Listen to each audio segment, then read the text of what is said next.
I should have left the moment I saw the seating chart. There I was, tucked beside the DJ booth, 4 tables back from the bridal party, listed as mother of the groom in a font so small it looked like an afterthought. No family name, no title. Not even Ms. Just 5 letters and a surname I hadn't changed in 40 years. But I smiled, fixed the hem of my dress, navy blue long-sleeved silk. Nothing too flashy, but still respectful. I had spent 3 weeks finding it. My hair was set in soft waves, my shoes just low enough not to wobble. I kept telling myself, this is his day, don't take up too much space. When the toast started, the room glowed with that syrupy golden light weddings always seem to have. Fairy lights strung from ceiling beams, clinking glasses, and that hollow kind of laughter people save for polite gatherings. The maid of honor cried. The best man told a story about Vegas. And then the DJ tapped the mic and said, "We'd now like to invite the groom's mother to say a few words." I hadn't been asked. No one told me I'd be giving a speech. But I stood anyway, because that's what mothers do. We show up. We smile. We hold the ends of the earth together with shaking hands. I took the microphone.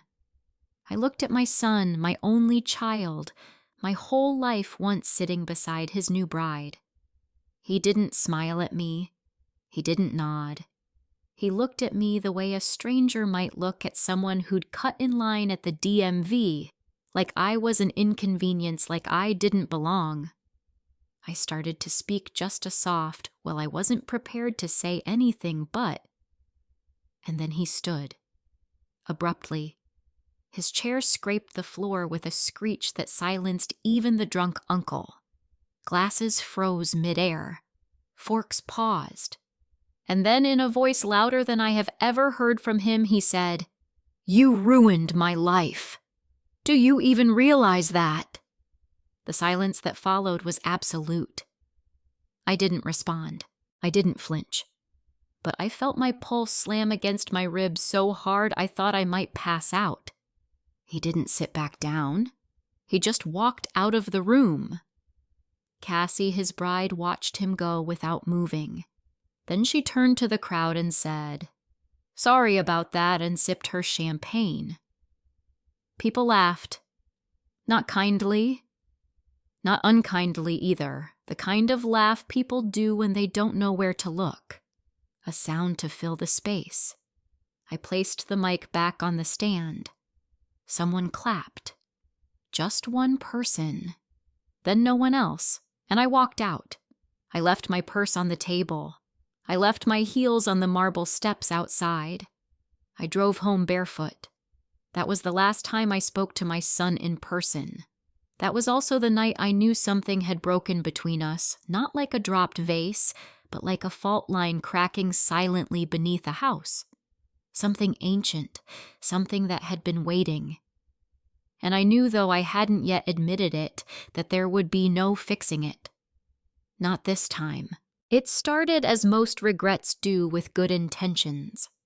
I was 39 when the accident took my husband. One turn too fast on an icy road, one drunk teenager running a stop sign, one call at 2:14 a.m. from the state police. We had been married 19 years. He worked the land, I did the books. It wasn't a glamorous life, but it was ours.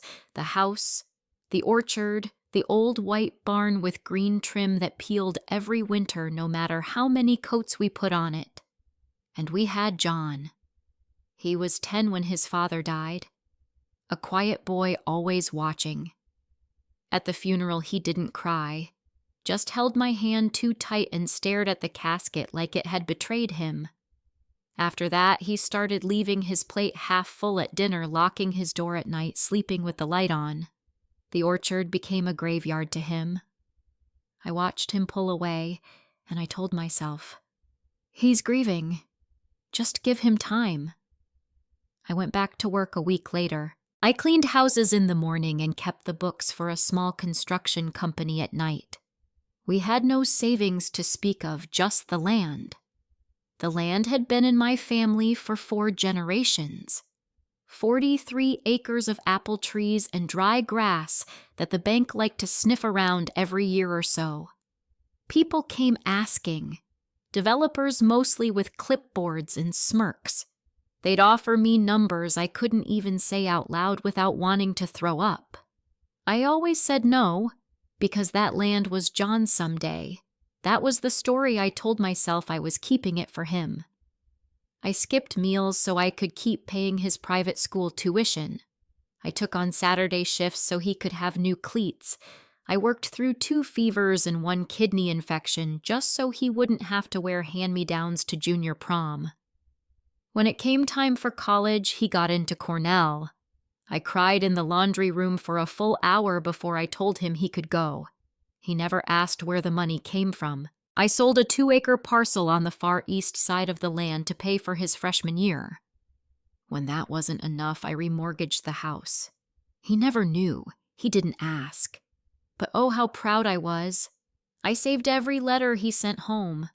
The one where he said he got an A in constitutional law.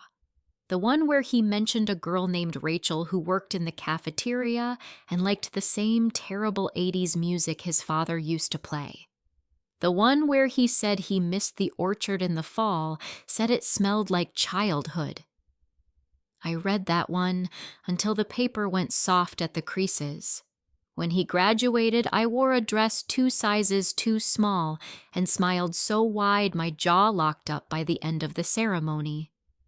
He took 1 photo with me, just 1. And even then his eyes were on the girl beside him, the one with the glossy brown hair and sharp chin, who would later become the reason I was no longer allowed to visit his apartment unannounced. Her name was Cassandra. Cassie. She wore ambition like perfume. You could smell it coming. I wanted to like her. I told myself to like her. But the first time I brought a peach pie to their place in the city, the one he bought using his first big law bonus, she looked at the pie like it had dirt on it.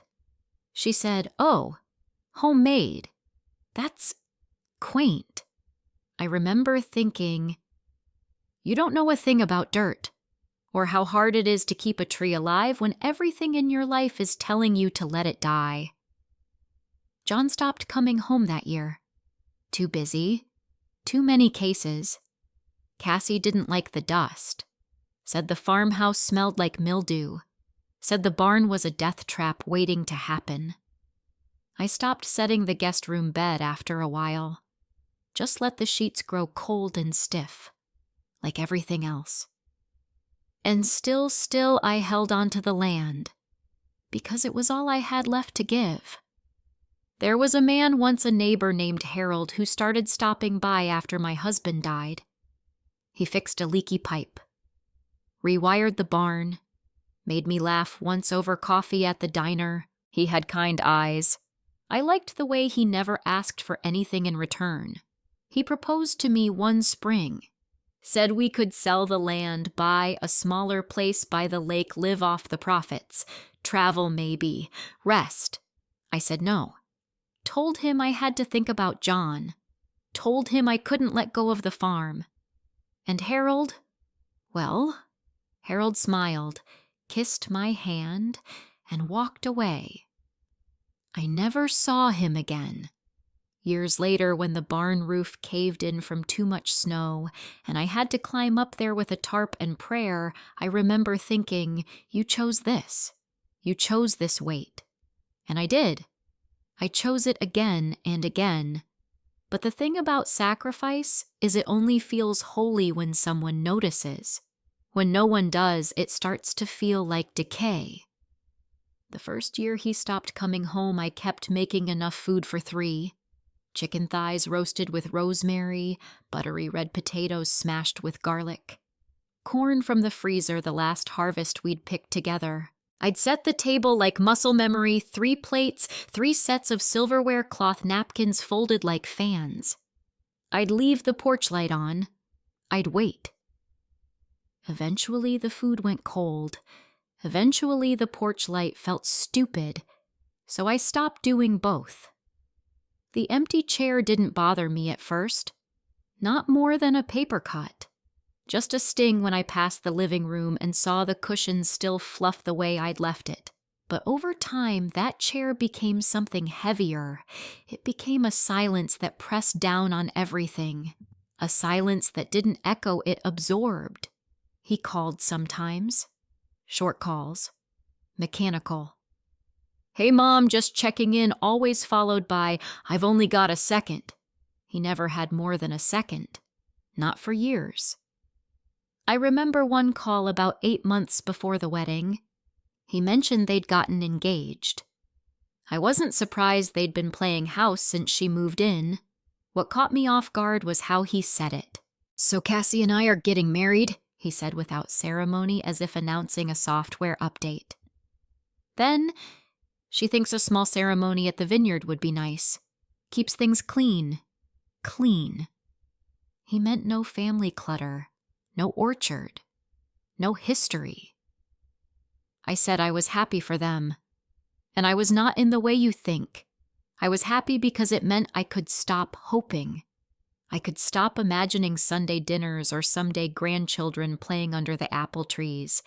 This was the closure he couldn't say out loud, so he handed it to me dressed as news. After that, the calls came even less. On my birthday, he sent flowers delivered from a service with the card signed in printed font.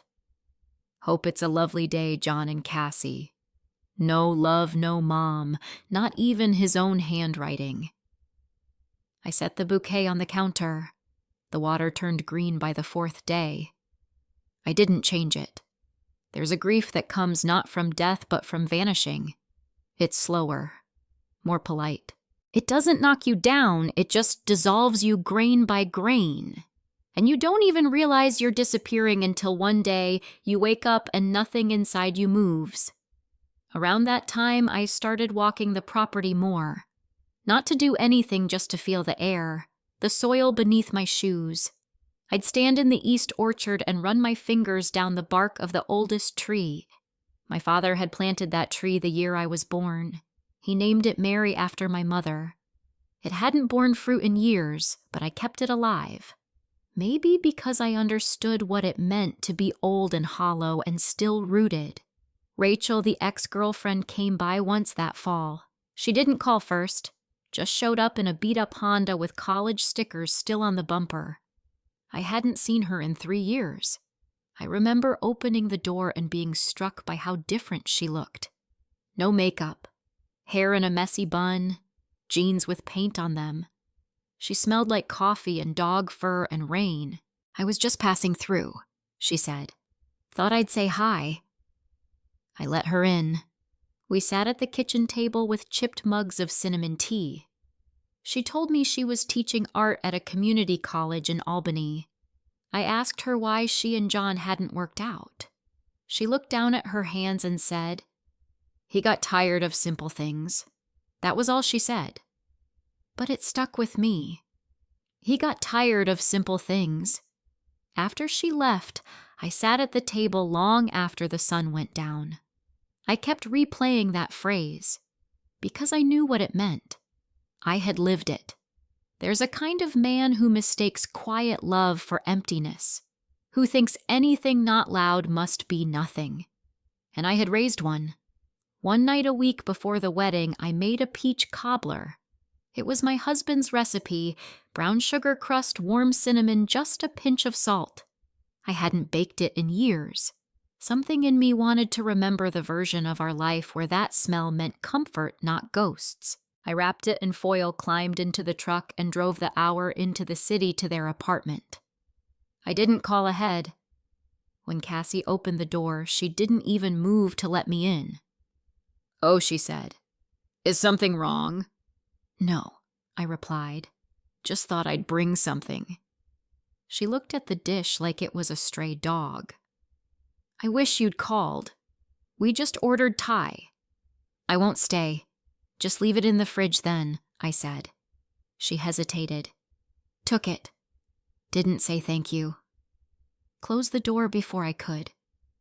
I walked back to the truck and sat there with the keys in my lap. I didn't cry. I didn't scream.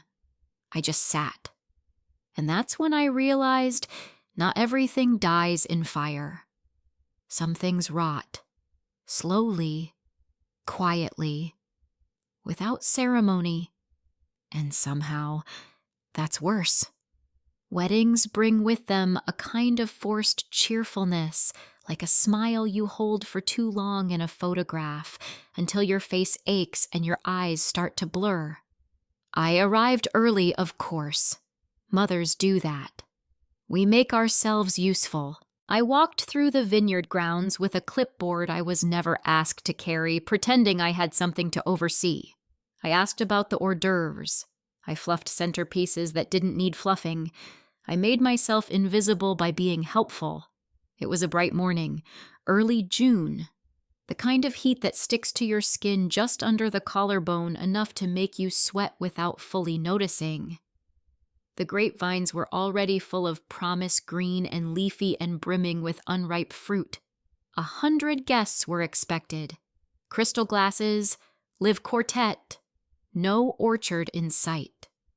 They put me in a suite near the service entrance. No bridesmaids, no champagne. Just a room with a view of the kitchen dumpster.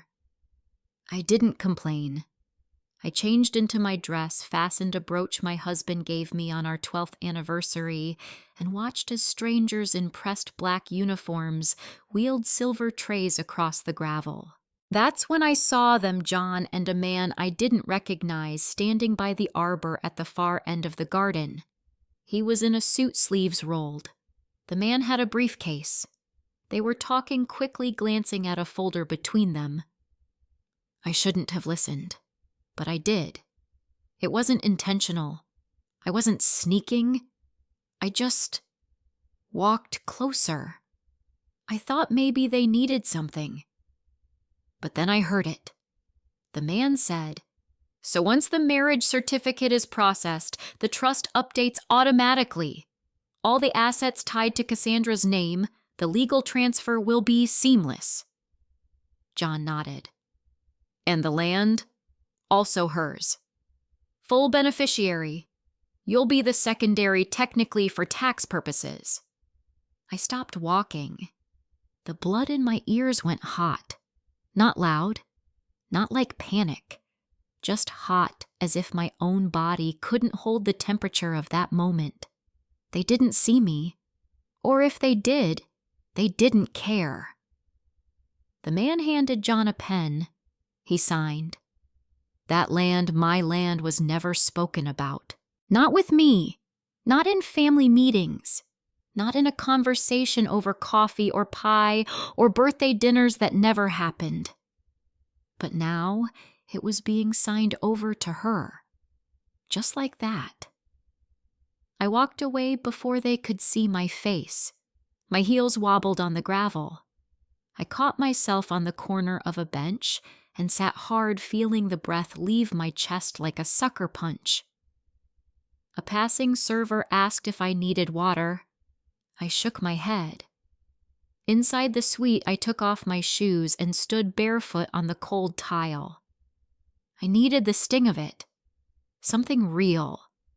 Something clean. I looked at myself in the mirror, blue dress, silver hair pinned just right, makeup done by a girl named Mallory who told me I had kind eyes. And I thought, "You are being erased, Mary, piece by your own blood." The strange thing is, I didn't cry. I didn't throw anything. I didn't curse him or call a lawyer. I didn't even feel rage. Not yet. What I felt was something colder. Not quite shock. Not quite grief. It was the moment after the knife goes in, but before the blood starts that numb, stunned slowness, when the body hasn't yet told the brain what just happened.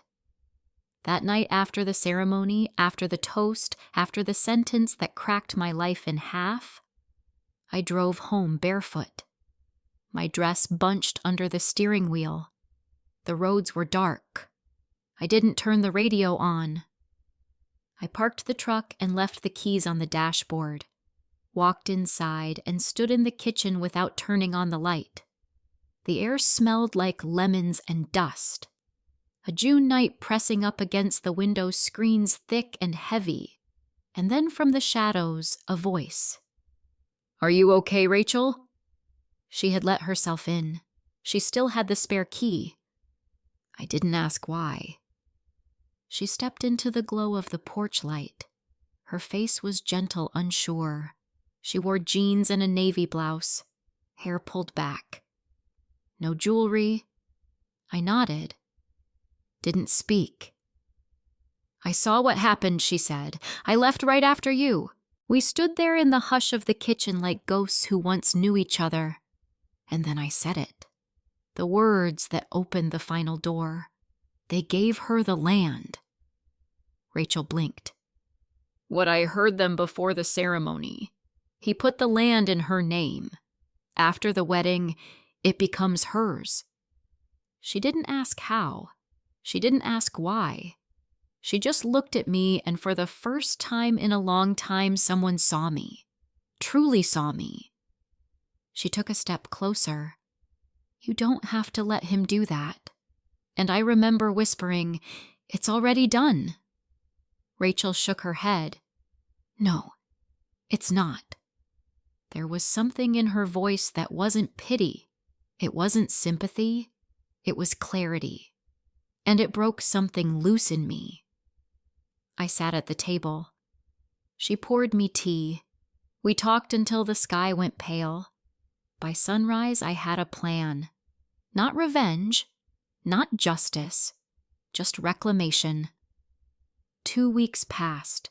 I didn't answer his texts. There were only 3, each one shorter than the last. "Are you okay? Call me back." Mom, seriously. No question marks, no apologies. Just statements like he was checking off a box labeled due diligence. I didn't reply. I didn't block him either. I just let the silence do what it needed to. It was the first time I'd ever chosen myself. It didn't feel brave. It felt like walking barefoot across gravel. Necessary but painful. On the morning of the signing, the sky was the color of old newspaper. Pale gray with darker bruises above the horizon. Rain had come during the night, soft and steady. The ground smelled like wet roots and iron. I stood on the porch with a cup of black coffee and watched the steam drift toward the orchard. The apple trees were in full bloom. White blossoms clung to the branches like secrets not yet told. It looked like something from a painting too still, too soft to be real. Rachel arrived just after 9 a.m. She wore a raincoat, hair damp around the temples, no makeup. Just a quiet presence. She didn't ask if I was sure. She didn't try to talk me out of it. She knew better than to interrupt something sacred. We drove in silence to the law office. I'd made one call.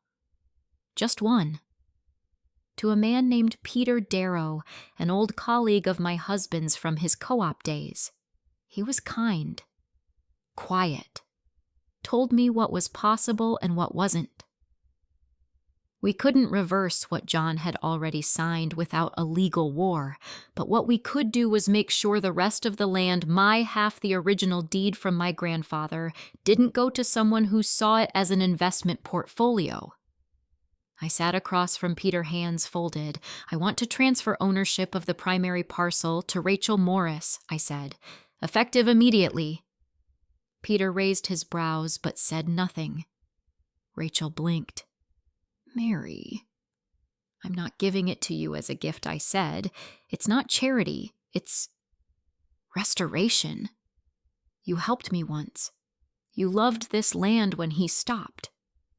She shook her head, eyes wet. "I don't need it." "I do," I said. She didn't argue after that. Peter drew up the documents. A clean transfer. No contingencies. I had already changed my will quietly a week before. Nothing fancy, just the land, the house, the barn. To Rachel. The rest, the antique jewelry, the old photos, the recipe cards were going to a library archive in my mother's name. I didn't owe John a damn thing. The notary arrived. A woman younger than Rachel, pink blazer, efficient. She stamped everything twice. When I picked up the pen, my hand didn't shake. It was the most peaceful I had felt in a decade. I signed my name. Full name, Mary Elaine Taylor. No hyphen. No initials. No disclaimers. Peter stood and shook Rachel's hand. Then mine. You sure he asked one last time? We left the office, walked down the rain-damp steps, and stood for a moment under the awning. Across the street was a bakery. The kind that sells sourdough by the loaf and gives free cookies to children under 10. Rachel bought 2 cinnamon buns. We sat on a bench and ate them with our fingers licking sugar from our thumbs like teenagers skipping class. It was the first time I'd laughed in months. Back at the farmhouse, I gave Rachel the key. Not ceremonially, just matter of fact, like you'd pass someone a mug. She asked if I wanted to be there when she moved in. No, I said. I'll be gone by then. And I meant it. That night I packed a small suitcase. Just clothes, a couple books, the framed photo of me and my husband in front of the barn on our 5th anniversary, both of us sunburned and smiling like fools. The photo had faded, but we still looked happy. I left the rest. Dishes, linens, the crocheted throw my mother made in 1974. All of it. I didn't tell John. I didn't tell Cassie. I owed them no explanations. Let them learn the way I did in silence with no one to catch the fall. The next morning I left a note on the counter. It wasn't poetic, just simple. The land belongs to Rachel now. She'll take care of it. I hope someday you learn how to take care of people too. Mom. I locked the door, dropped the key into the mailbox, and I left. Not with vengeance, not with triumph, just with my name intact. I never told anyone where I went, not out of bitterness. I just wanted something to be mine again. There's a cabin near Watkins Glen. Nothing fancy. 1-bedroom stone fireplace, a screened-in porch that overlooks Seneca Lake. I'd rented it once with my husband in the early 80s.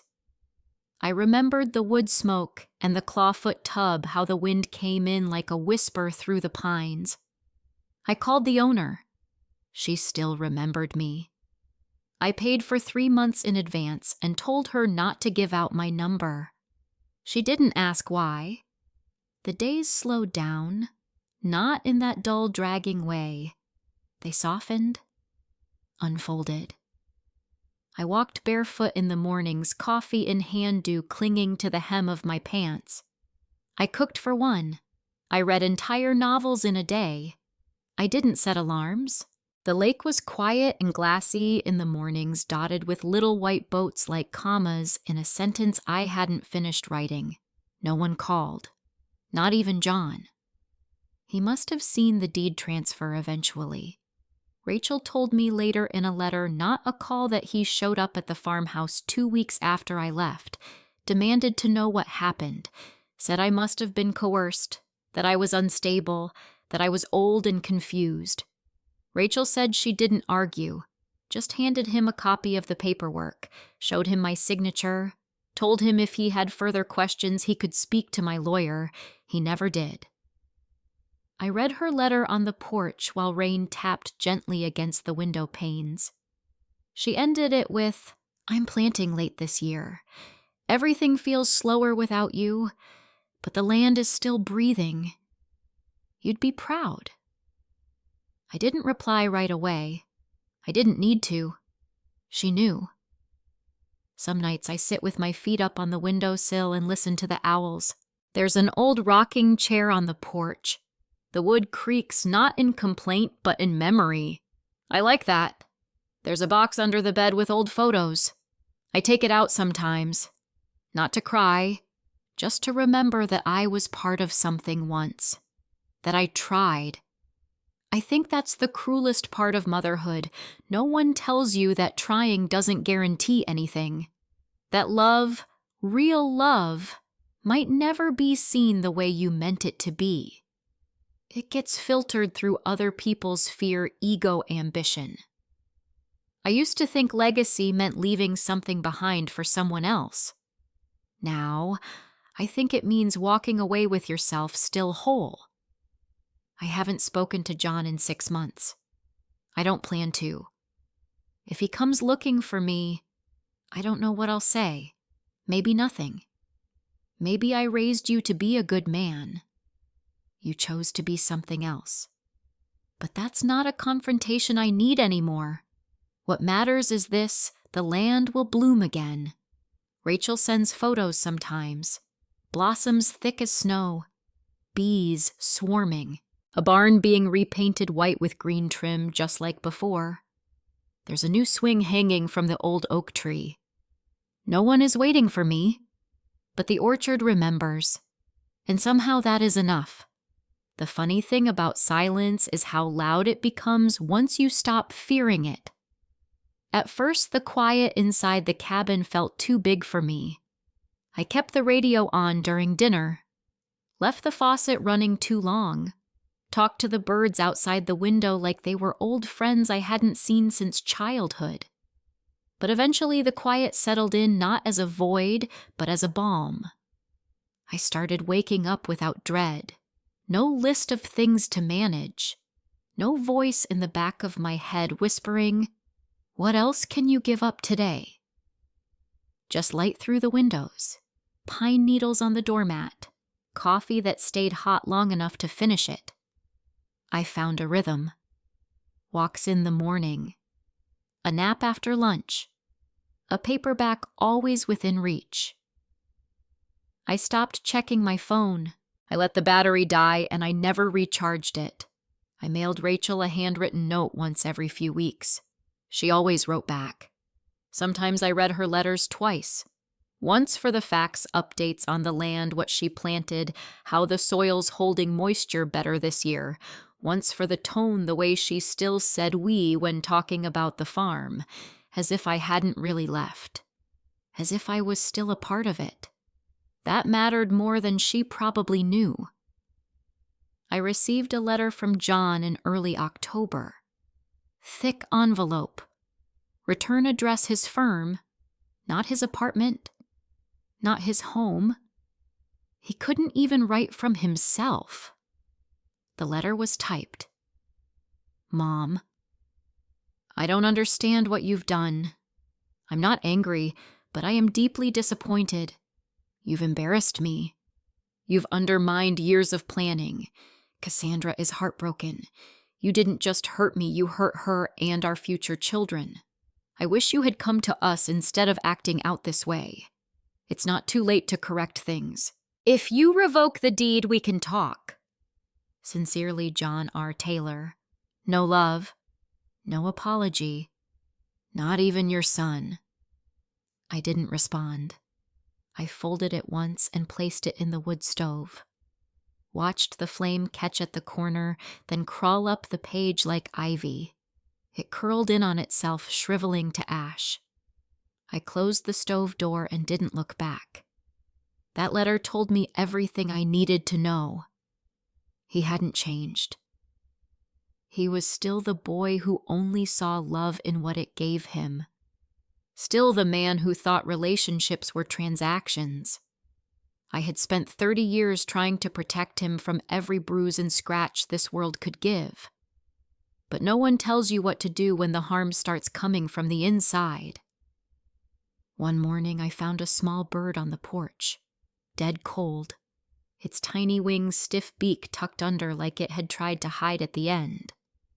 I buried it under the birch tree behind the cabin, laid it in a shoebox lined with napkins, said nothing out loud, just lowered it into the earth and pressed the soil back with my bare hands. I don't know why I did that. Maybe it felt like something deserved to be honored, even if it was small, even if it was already gone. That evening, Rachel called the landline. Her voice was soft. She didn't ask how I was. She didn't offer news. She just said, I saw a fox today by the south fence.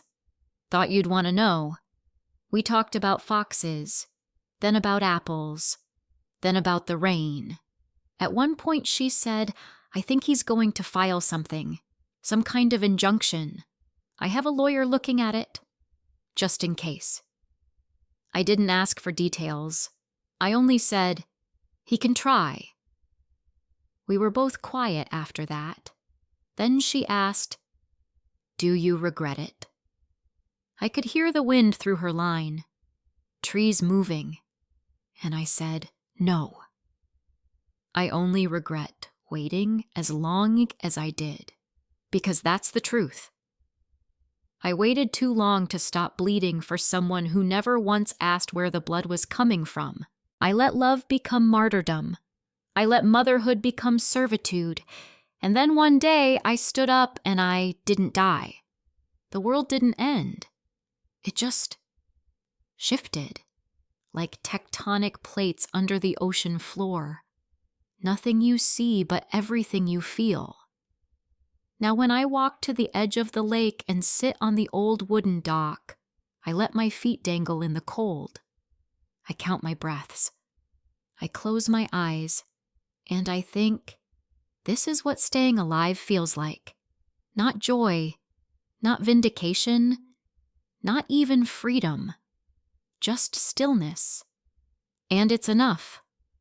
There's a drawer in the cabin I open only when I'm feeling steady, the third one down in the pine wood desk beside the fireplace.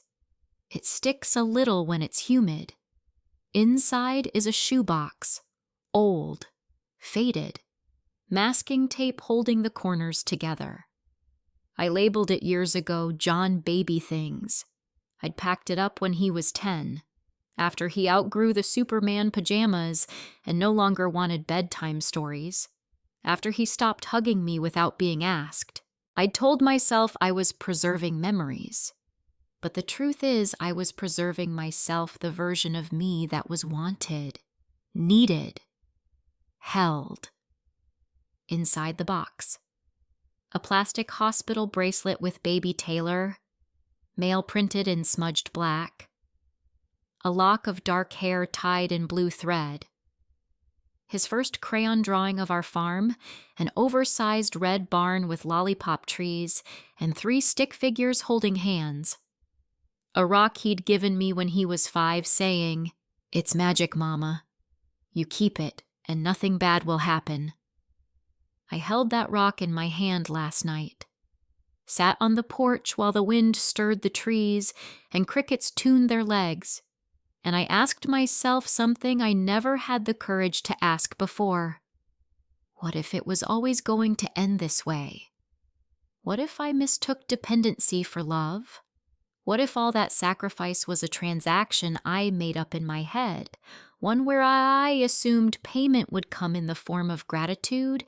I raised him to survive, to succeed, to speak clearly when arguments stand tall in rooms full of men, but I never taught him how to be soft because no one ever taught me. My mother wasn't a gentle woman.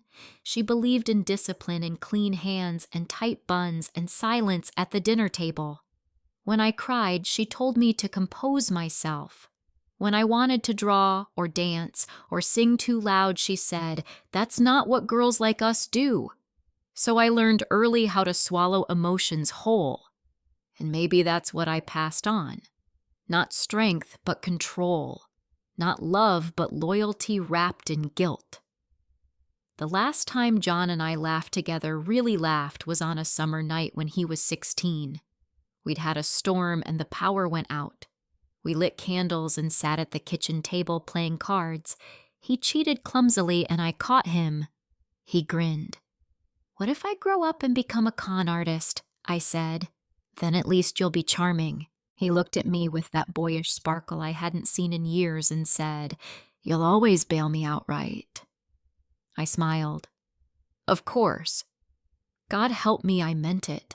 I wonder if that's the moment the mold took shape, the quiet expectation that I would always catch him, always absorb the blow, always make it right. No one tells mothers what their love can become if it's never questioned, how it can twist itself into obligation, how it can smother. I stayed up most of last night thinking about that, about how love, when it's lopsided, becomes a weight, and how letting go of that weight is the only thing that makes room for something true. The landline rang this morning. I almost didn't answer. It was Rachel. She sounded winded. I just walked the north field, she said. There's wild thyme growing between the rows. Do you remember planting that I did? In 1992. My husband's idea. Said it kept the bees happy and the soil honest. Rachel said it's spreading. I pictured it little purple blossoms peeking up between the tall grass, bees hovering, the hum of a place healing itself, and I felt something shift in my chest. Not joy, not pride, something gentler. Permission. I told her to send me a photo. She said she would. Before she hung up, she said, I know you're not coming back. But if you ever want to sit under that tree again, the one you and Mr. Taylor planted, I'll leave the gate open. I didn't respond, but I held the phone for a long time after the line went dead. She doesn't know it, but that offer meant more than any letter John ever wrote. It wasn't pity. It was place. She was saying, you still exist here, even if no one calls you mom. Even if no one claps when you speak, even if your own child decided to forget where he came from, you still exist. And that finally was enough. The cabin has started to smell like me, cedar and black tea, that faint, clean scent of old pages and flannel sheets left out in the sun. It's strange how a place becomes yours, not when you decorate it, but when your presence lingers after you leave the room. I used to think a home had to be earned, bought, passed down, sealed in names and papers and deeds. But now I think it's simpler. A home is where no one expects you to perform. Here, I don't have to explain myself. I don't have to keep smiling after someone wounds me. I don't have to pretend I'm not lonely or strong or tired. I just have to be awake. The lake turns silver in October. Morning mist curls across the water like breath. There's a heron that perches on the same rock every day around 7. I watch it from the porch, how still it is. No flapping, no noise. Just stillness waiting. Then it lifts into the sky with no ceremony, no announcement. That's how I want to live now. Not as a warning, not as a lesson, just a woman who finally left the room before it collapsed on her. I received another letter from John this week. This time it wasn't typed. It was handwritten. 3 pages. His handwriting looked tight-clenched, the kind of letters written with tension behind the eyes. Mom, you didn't just give the land away. You gave away the only thing I ever wanted to hold on to.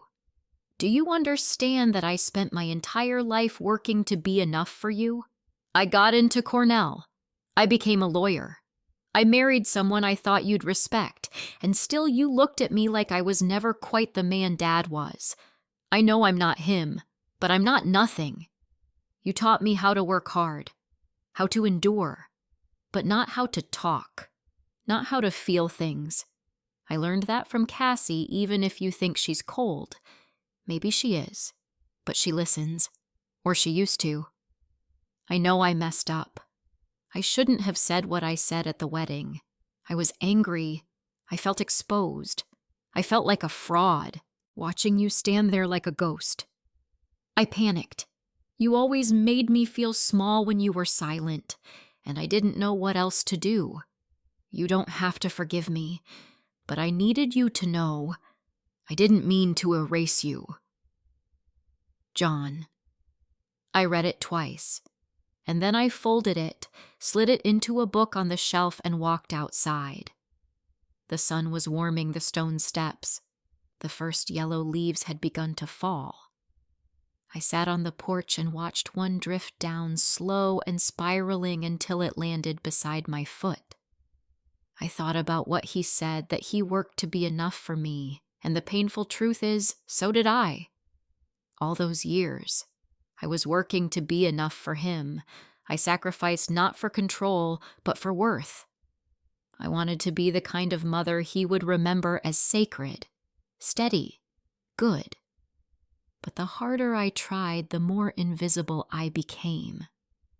And maybe that's the wound we both carry, wanting to be seen by someone who was too busy surviving to look. I didn't respond to his letter, not because I'm cruel, but because I've learned that some healing happens without dialogue. Some bridges aren't rebuilt, they're walked away from, and that doesn't make them tragedies. It just makes them finished. That night I walked to the dock with a blanket, wrapped it around my shoulders, and lay back staring up at the stars. The sky was clear, full of sharp pinpoints scattered like seeds across velvet. I remembered something my husband once said years ago when we were lying in the bed of his truck under a sky like this. He said, "You ever notice how stars don't fight to be seen? They just shine." That's it. At the time, I didn't understand. Now I do. I don't need to argue for space in someone else's life. I don't need to demand recognition or love or apology. I just need to keep shining, even if no one's looking, especially then. There's a slowness to this kind of peace that almost feels dangerous at first, like standing too close to a cliff's edge, not because you want to jump, but because you can finally see how far the world stretches. And it humbles you. I move slowly now, not because I'm old, though my knees do ache in the rain, but because I finally can. I don't owe anyone urgency.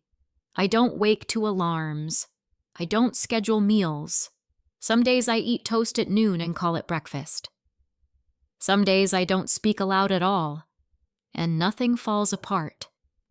The earth keeps turning. I tend a small garden outside the cabin now, nothing ambitious. Herbs mostly. Mint sage, rosemary. I touch their leaves when I pass by, crush them gently between my fingers, breathe in the smell.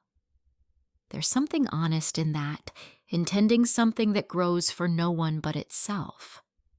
A few days ago, Rachel sent me a package. No return address. Just twine wrapped around a worn cardboard box and a note taped to the top. Found this in the old barn. Thought it might belong to you. R. Inside was my husband's tool belt. Still dusted with soil. Still smelling faintly of cedar and motor oil. The leather cracked but intact. At the very bottom of the box was a cassette tape. Labeled in my husband's handwriting, Fall Harvest Playlist, 1991. I stared at it for a long time.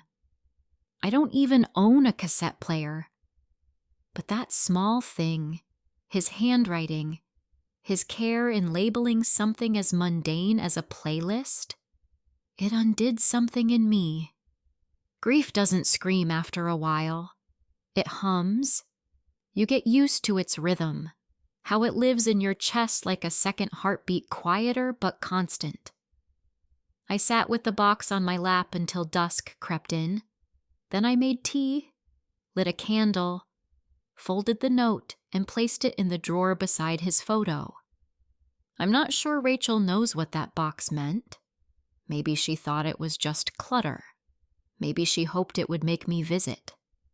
I haven't decided if I will, but I like knowing she thought of me. I like knowing someone reached back. Sometimes I wonder if John thinks about me when he sees an apple tree. If he remembers how we used to cut slices and sprinkle them with cinnamon sugar, eat them on the porch, juice running down our wrists. If he does, he doesn't say. And I'm done asking. That's the thing they don't tell you about motherhood, how it demands everything and promises nothing. You can give your life, your blood, your name. You can shape a soul walk beside it for decades, and one day it can turn and pretend you were only ever a shadow in the background. I used to take that personally. Now I see it differently. Some people need to forget their roots to believe they grew themselves. I don't resent that anymore. But I also don't romanticize it. He has his story. I have mine. Mine just took longer to begin. It's a strange thing to be 62 years old and feel like you've only just become real. Like all those decades before were someone else's movie. Someone else's voice. Now the voice in my head belongs to me. And she's quiet, but she's sure. I think about Rachel sometimes, not just as the girl he left behind, but as the woman who stood in a crumbling house and chose to stay when it would have been easier to walk away. That's what I gave her with that deed. Not a gift, a torch, a chance to keep something breathing. Because the truth is, I didn't leave the land behind. I left it in the right hands. That's a different kind of inheritance. Not one tied to blood, but to belief. Not obligation, devotion. And maybe that's what legacy should be. I don't dream often anymore, but when I do, it's never about the things I expected to haunt me. Not the wedding, not the shout, not the look on his face when I left the mic behind and walked out like a stranger from her own son's life. No. I dream of smaller things, of the scent of crushed thyme in late summer, of the way my husband used to whistle when he worked on the irrigation lines, of Rachel at 17 laughing so hard in the back of the pickup that she snorted, of a clothesline in September bedsheets flapping like ghosts trying to dance. And sometimes I see myself, not as I am not this weathered woman in thick socks and cardigans, but younger, in motion, hair tied up, elbows deep in flour, laughing, always laughing. That's how I know the dream is a mercy, because memory when it's kind returns us to the rooms we once felt safe in. I walked into town yesterday, just 4 blocks down to the post office and back. It was colder than I expected, and my jacket wasn't quite enough. But I liked the ache in my knuckles. I liked the way the wind pressed against my ears, a reminder that I still feel things, that my skin still lives. On the way back, I passed a young mother walking with her little boy. He couldn't have been more than 6. He was telling her some long, rambling story about frogs and space travel, and she wasn't really listening, not in a cruel way, just tired. Her eyes were fixed ahead, her mouth slightly parted like she was holding in 1,000 things she didn't have time to say. I wanted to stop her. I wanted to say, one day he'll stop talking to you like that. One day he'll use silence like a blade. One day you'll pack his baby clothes into a box and smell them when no one's around. But of course I didn't. That isn't my story to interrupt. And maybe that's what growing older really is, watching the same cycle start again in someone else's life and knowing better than to interfere. When I got home, there was a small envelope on the porch. No postage, no name. Just tucked under the old brass thermometer I keep near the door. Inside was a photo, printed not digital. It was of the orchard, taken from the East Hill. You could see the rows of trees neat and humming with green, the barn in the background, newly painted doors open wide, the swing under the old oak empty but waiting. On the back, written in blue ink, still blooming, thought you'd want to know. R. I held it to my chest like it was a child. No note from John would have mattered more, because this was love without condition, without performance, without asking for anything in return. This was legacy in its truest form, something alive. I made soup that night, chopped carrots slowly, let the onions brown, dropped thyme in from my garden, let it simmer without hurry. When it was ready, I filled one bowl, sat at the small table by the window, and for the first time in years, I lit a second candle, across from me, not for company, not for ghosts, just for honor, for all the versions of me that were never seen, for the girl who lost her father too young, for the young woman who married before she knew who she was, for the mother who gave until she was bone and breath and apology, and for the woman who walked away before she disappeared. The soup was warm, salty, perfect. I sat there until the flame burned low, and I said nothing, because peace doesn't need an audience. It just needs a place to sit. This morning I watched a spider build a web between the porch beams.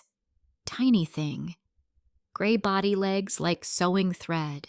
It moved with such precision, loop by loop, anchor by anchor, like it had done it 100 times before. Maybe it had. I watched it for nearly 20 minutes, just breathing. No distractions, no phone, no thoughts screaming over each other like they used to. Just me, the wood, the wind, and something fragile choosing to exist anyway. That's what I think life really is in the end, choosing to exist anyway, even after you've been uninvited from your own story, even after the people you love stop loving you back the way they used to, even after you've given away everything you thought made you necessary. You exist anyway. And slowly, gently, you learn that being necessary and being loved are not the same thing. John hasn't written since that last letter. I don't expect him to again. Maybe he thinks I'm punishing him with silence.